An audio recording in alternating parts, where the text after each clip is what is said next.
2025 will be more bigger and the biggest kasi dito po ulit sa Philippines gagawin ang Mrs. Universe.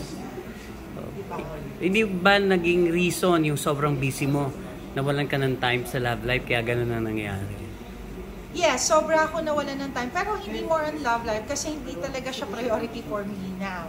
Siguro mas priority ko talaga ang career ko and yung goal ko na syempre makilala tayo sa industry ng showbiz. Sana matupad na yan this year. So may recording na meron ng pageant. Ikaw ba nagbabalak din mag-produce ng pelikula?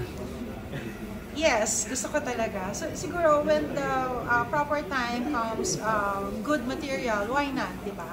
And may chance ba na yung life story mo yung maging project ng first movie mo? Masyado makulay. Yes, pwede. Bakit? Oh, love life, di ba? Hindi lang yung, syempre yung tema, it's not more about my love life. It's more about you. How about being empowered woman. Since, yun nga, I'm a single mom and kumbaga sa matatawag nating late bloomer and yung oras and yung you know, syempre ang ating age ngayon and we're not getting younger anymore. Pero since andito na tayo and andito nagsimula ako sa career ko, sana, di ba, na it's not too late pa rin na maabot ko yung tagumpay, yung success, being actress, di ba? Kasi yun talagang number one love ko, ang acting and syempre yung singing, one showbiz.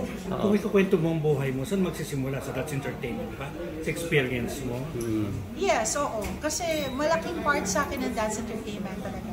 Doon lahat doon nagsimula yung pagkanta ko, pag-arte ko, pagiging beauty queen ko, lahat talaga. Naging pinaka-major role yung ginawa ni, of course, si Tatay Germs Moreno, yung sa part ng buhay ko. Pero if ever, sino gusto mong maging gaganap na Young Charo? Young Charo? Sino ba? Hindi ko na kilala yung mga artista ngayon eh. Or magiging leading man? Hindi na masyado talaga. Leading man ako. Sino gusto mo? Gusto ko syempre si, of course, si Robin Padilla talaga. Baka ako nilang gumanap, no? Pwede ba? Oh, pwede ikaw. Pwede naman. Siguro yung young version. Young version. Yung anak ko na lang.